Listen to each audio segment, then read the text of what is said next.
Welcome to Draw Process. I'm Ike. I'm going to draw page 33 of episode 2 of my comic, First Sun and Sword, and I'll share my thoughts and process about my development and the techniques I'm using in the video. So here we go. All right. How I attack the page this time. You'll notice I make these marks on the side. I'm measuring out a quarter, a third, and a half of the width, and then I measure for half of the length of the panels of the area where I'm going to put the panels. And that way, if as I free draw my roughs on the page, I can tell where a quarter or a third or a half would be.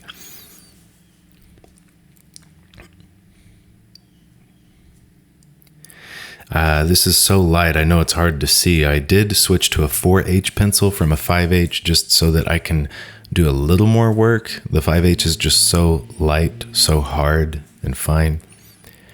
But even so, it's hard to see on the video.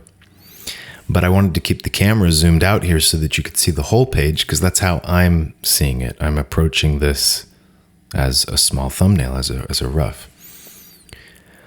What I'm thinking through here is how Sword and Sun are on a cart and they're coming down the hill and they're going to hit something. And I have them hitting a water buffalo and that's roped behind the wagon. They're going to hit it and then hold on to it and follow behind it. So there's three main panels, one of the impact, one of the sort of transition point to following it, and the last one, they're following behind it, holding onto a rope that's coming off of it. But to make that clear, I've put in 3 inset panels. The first one is the top left corner. It's just the cow's eye, the cow, kind of shocked right before impact. And that one is not as necessary as the other two are for storytelling, but I think it was a decent choice. Maybe I would do it differently now, but the other two definitely are necessary. We see that the rope that was holding the buffalo on to the wagon in front of it has snapped, and then in the other inset panel, we see Sun reaching for, about to grab the rope that's hanging off of the buffalo. So I've positioned these inset panels in kind of a zigzag to guide the eye. We're going to start in the top left.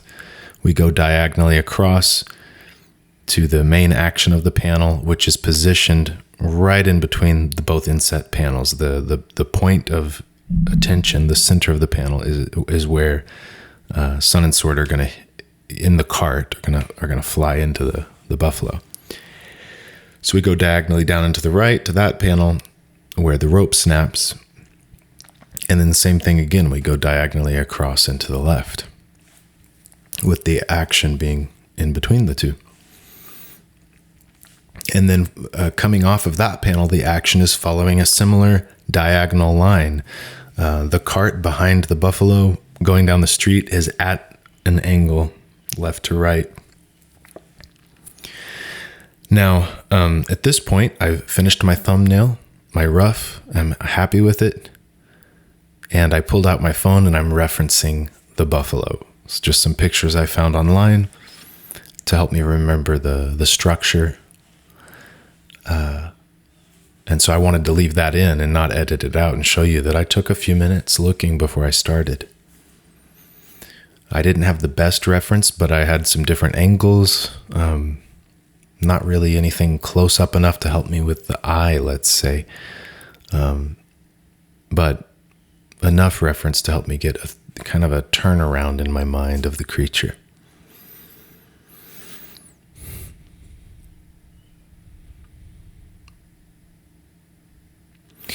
So what I opted for in this first rough that I'm now putting the final pencils over, what I opted for was a bird's eye view.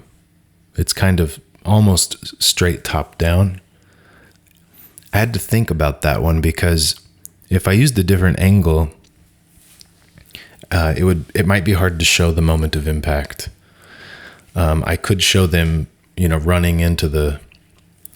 It could have been a side view to show the impact, but then we would be looking at the buffalo's butt, and probably we wouldn't have a good view of it. And it would create this directionality of left to right that I didn't want to do. I wanted it to feel like in the center of the panel, boom, an impact. And I try to never use sound effects. I've almost not needed any in the book so far. So I want it to feel like an impact, and left to right doesn't look like an impact as much. This looks like an explosion radiating out from the center point where the impact occurred. So I couldn't have done it from in front of the impact, because you wouldn't see the impact. Like the buffalo would block your view. So that's why I went with the top-down view. I don't do those super often, but it was necessary this time.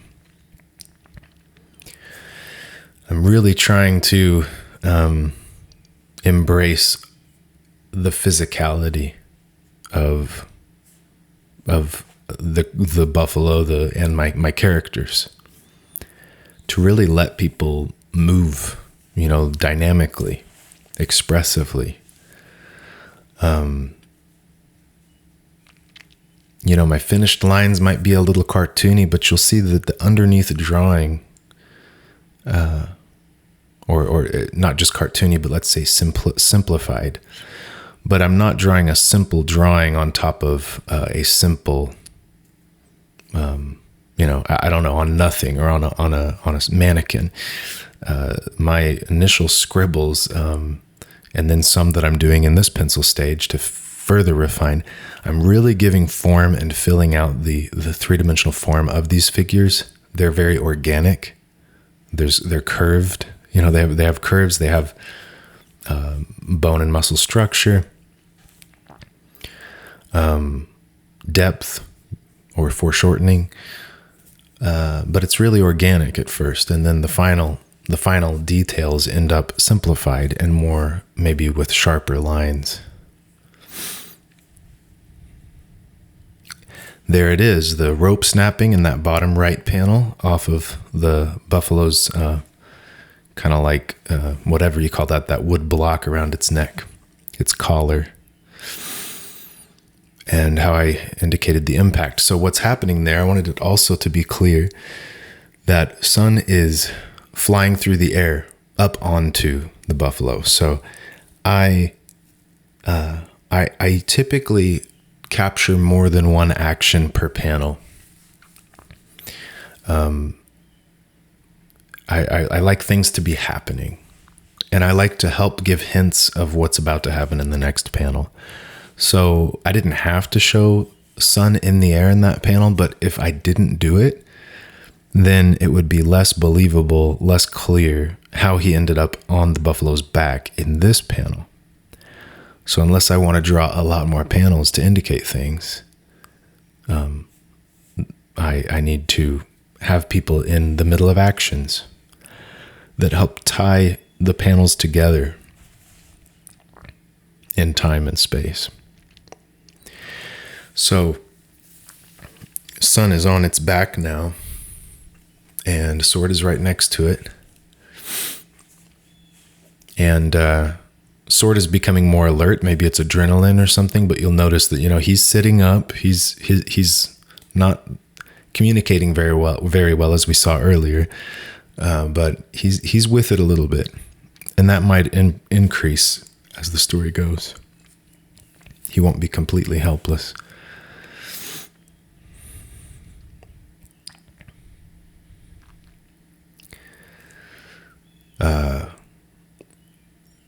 Working with scale here. There's not really a background. That was intentional partly, but the road is going uphill behind them, so there isn't necessarily much to see behind them. The camera is a little high, is my intention, is the camera's up a little bit, but also the road is going up in the background. So we're not seeing the vanishing point. We're not seeing the horizon line and things vanishing towards it. So I don't really need those buildings, but it's for the best, because if I'd chosen a different angle, it would busy the panel. You would have buildings in the background that would just kind of not let these figures pop off of the background as well. So that's what you're seeing here. This background of like horizontal lines. This is the street that's on the left there. This is the street going up the hill behind them.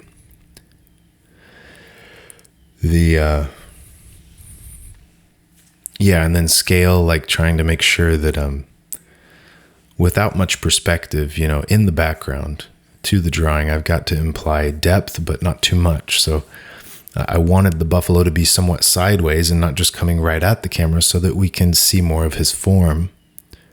But I still want the foreshortening, that he's coming towards the camera.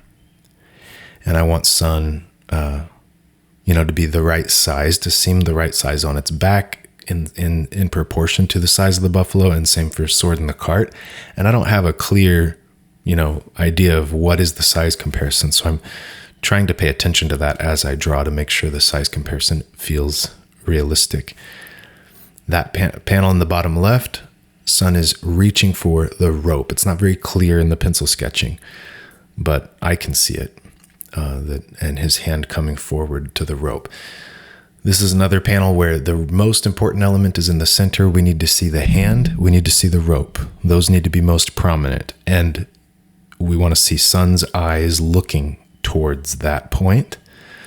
And that's about all we need to capture.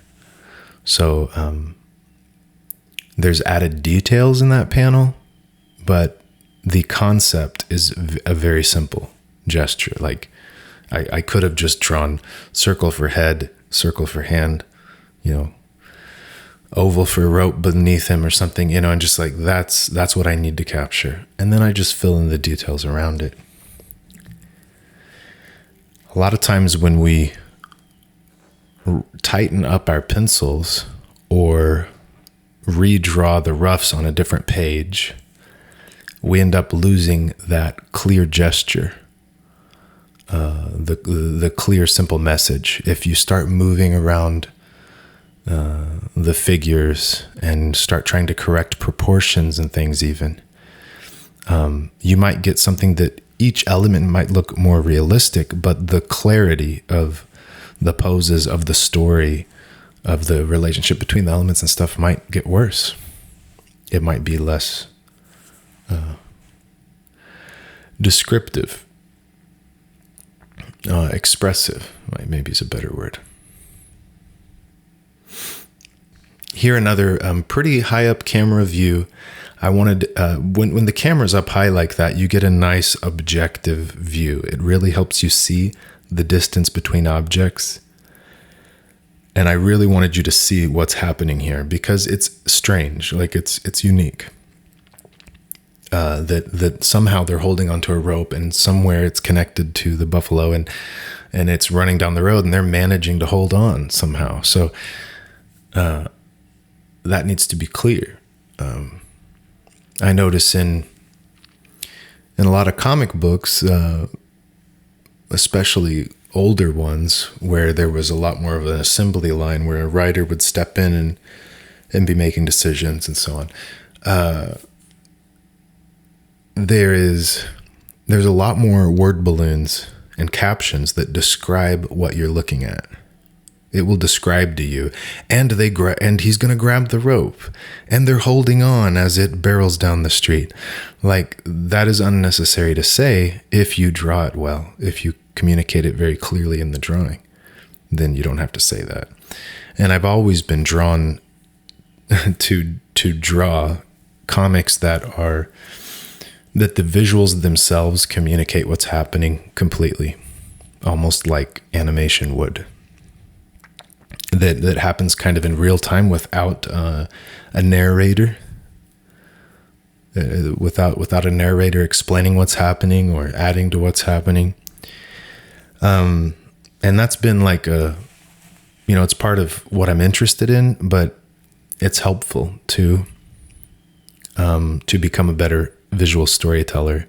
I'm restricted in that I have to do good visual storytelling by approaching it without narration and captions and so on.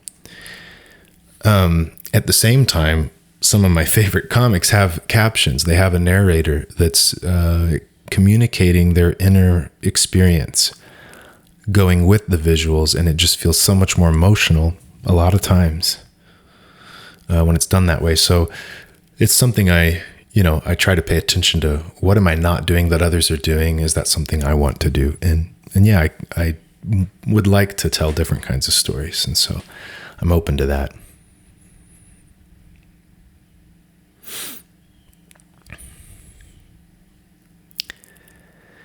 And I'm starting in with the inking now. You'll see that the pencils are pretty rough, and I am drawing with the pen. I have to scribble a little bit and then stop and look, scribble a little more, get a little more detail in, and be really choosy about where I, start to build the drawing. Here in these stones, I started drawing them without thinking, I'm inking without thinking about the drawing that I have to do using the pen now, because my pencils aren't tight enough on purpose. So at first, they were not going to the correct vanishing point. They were kind of just straight vertical lines. And I was like, wait a minute, this is expanding, as it goes down, the angle, there's an angle to these stones. They're going towards a vanishing point very high up off the page. So it looks too flat. And so I tried to adjust that a bit. And you'll see I try to do some simple lines to indicate, to show some texture and some shadow. And I'll go back with the brush pen and fill in solid blacks at the end. And again, you'll notice that I move around the panel some now, around the drawing. I can't move around too much because if I draw where my hand is going to rest, I'm going to end up smudging ink. But I do move around the area I'm drawing, and it's kind of deciding what am I confident in drawing first. If I capture his head, son's head and arms first, well, then I have a better idea of what sword looks like underneath, and that I'm not going to make a mistake there. So choosing where to start and where I can build from, and where I can start adding more shadow or blacks for form as I go. And then even at the end, pausing for a second and seeing, is there any more I can do here?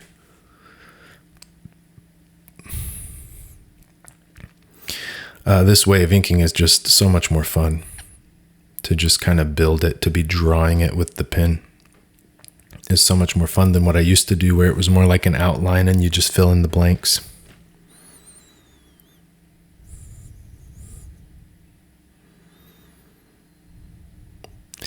I have also started, sometimes I do not fill in the solid black chunks of space. I don't bother filling them in with a brush pen.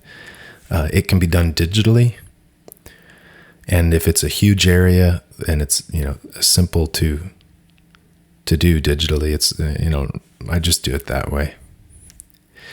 You'll see here I forgot to put the ropes. So I misinterpreted my pencils. My pencils showed a rope going across, and I misinterpreted it as a line in the stonework, and I applied stones right on that line.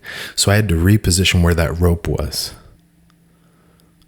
And hopefully no one will notice, in the finished drawing, they wouldn't notice that I had to reposition that. But to me, that's not a mistake. That's okay. It's part of the, organic development of the drawing.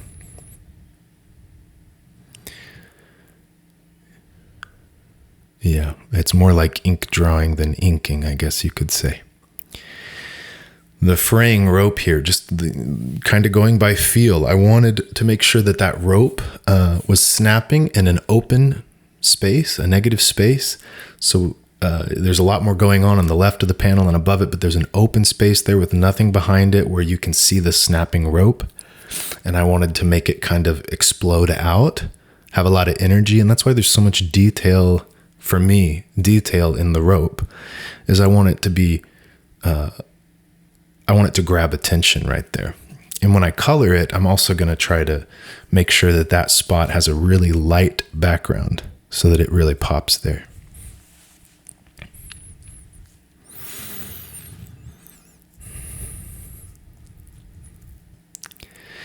Here, the street is vanishing away. So it's simply, again, by feel, by what feels like the proper pattern or grouping of lines. They just kind of become less and less as it goes back, with a little more detail as it moves forward. But it's not that simple. It's not always that the closer it is to the camera, the more detail. There's also where's the focus. So it might actually be more in the middle of the depth that you're going to add the most detail, not where it's closest to the camera. And again, I like to call it a camera. I like to think in those terms, even though it's not literally.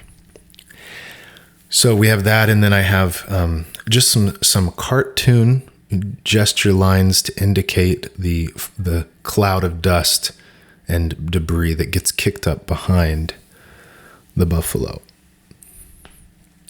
And just kind of added those in by freehand. When it comes to drawing animals, I do have some practice, but not a ton. I think when I think about how I do it, I think it really is simply practice.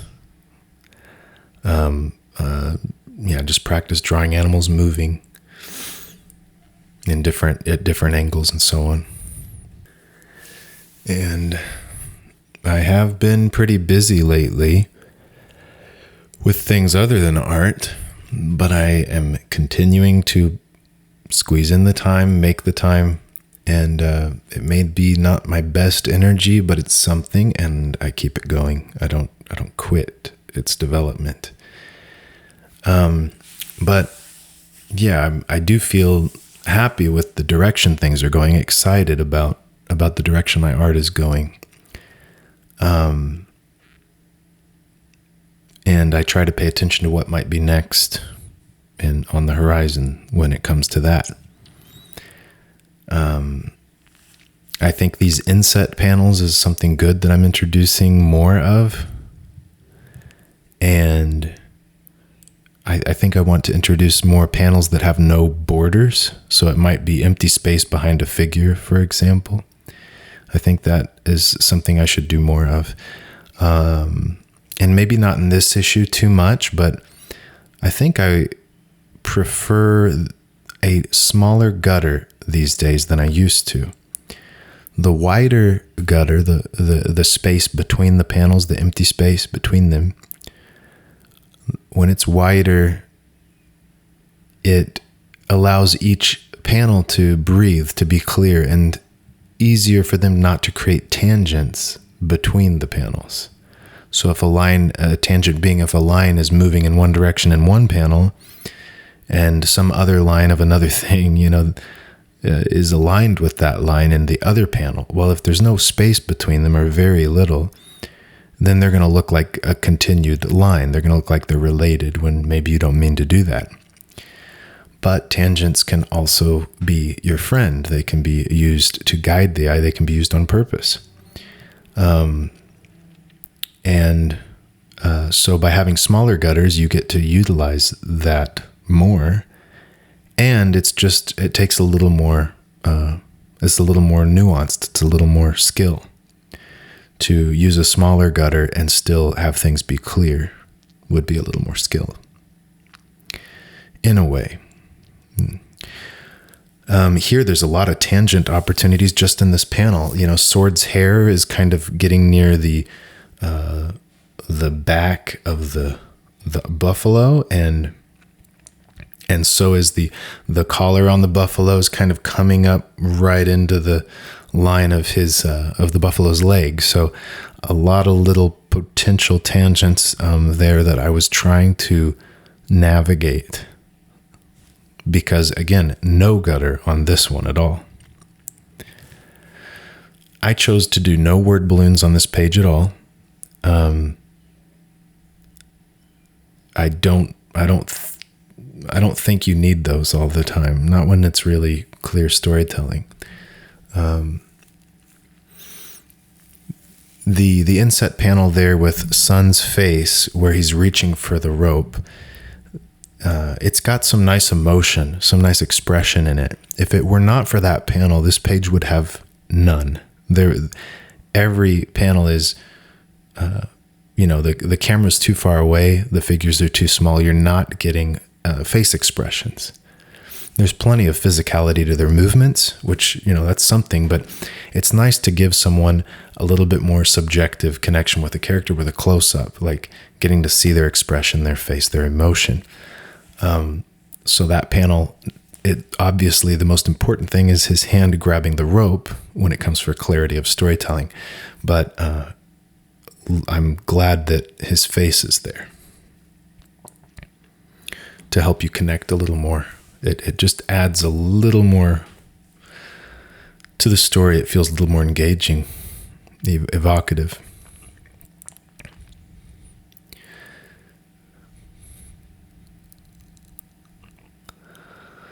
Yeah. What else is going to be coming up for my practice?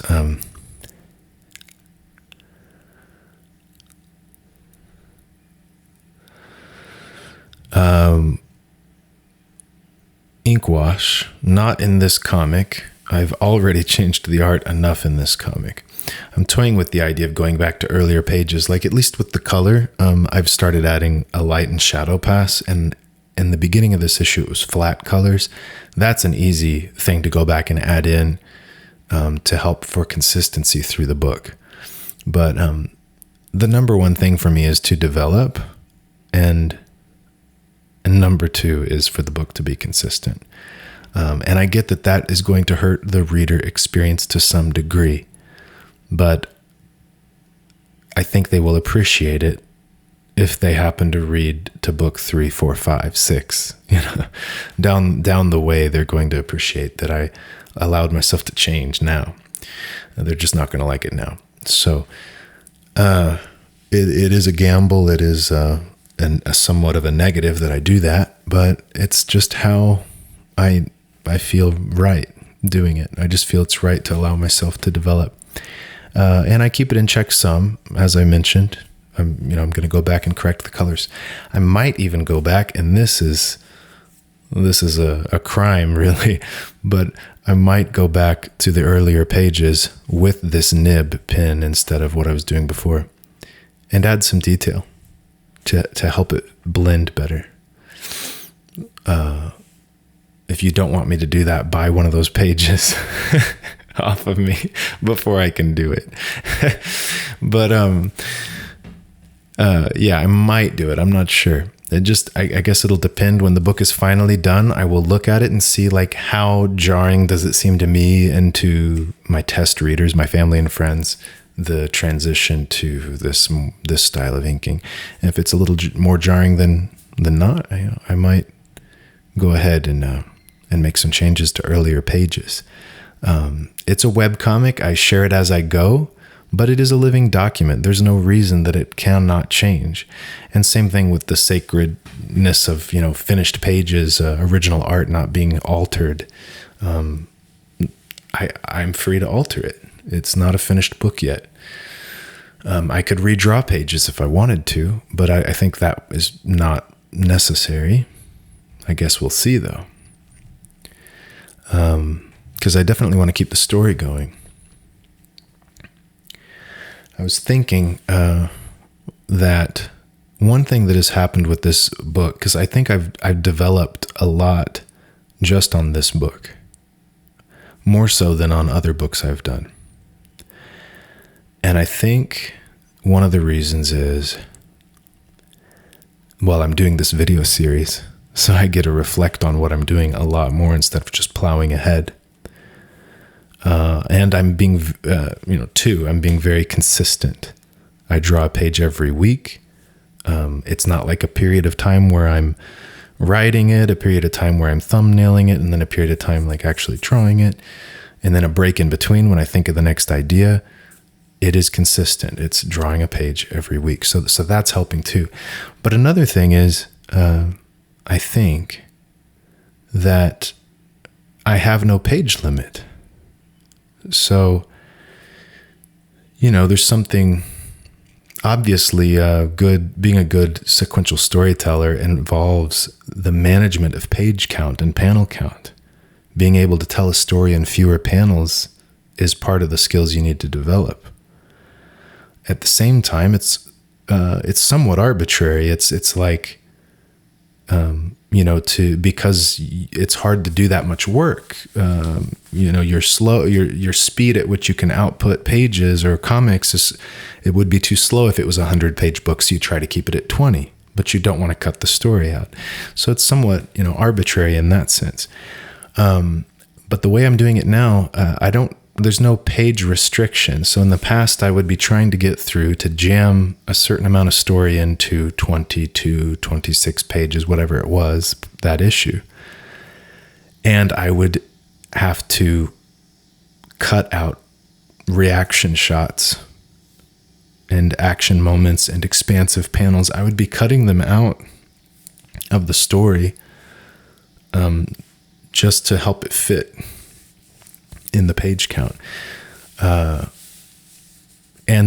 I remember noticing, reading back in my books, I was like, I'm not giving enough time for you to check in with the main character's experience, their emotion and so on, their thoughts, or enough expansive space to the environment, or a nice bigger moments of impact of something impactful, whether it's, physical or emotional. But that I was doing that because of the page restriction that I was under. And now I don't have to deal with that. So I'm figuring out how to let loose. Now in the future, if I have a page count restriction, at least I know how to let loose. Like I know I've learned better how long it will take me to tell something this way, in the more expressive way. And that might help me. I think it would help me to make sure the story isn't jamming too much in for the 20 pages, and just to manage that challenge better after having been free of it for a while. So that's been great, I believe.